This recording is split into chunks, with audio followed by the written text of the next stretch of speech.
அனைவருக்கும் வணக்கம்.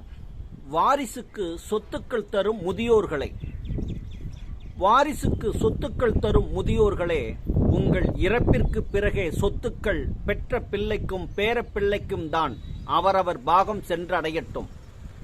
முழு உரிமை சொத்து கொடுத்து முதியோர்கள் எல்லாம் பெற்ற பிள்ளைகளால் கைவிடப்பட்டார்கள்.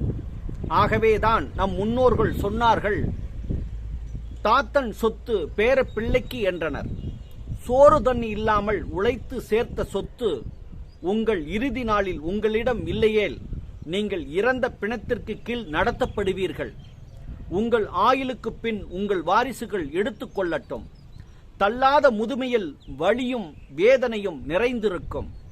மரணம் வரும் வரை மருந்து மாத்திரை தேவைப்படும். உடலில் உயிர் இருக்கும் வரை உணவு, உடை, இருப்பிடம் அவசியம். உழைக்கும் போதே முதுமை வாழ்வுக்கு சேமித்த சொத்தை பாதுகாக்கும். நன்றி.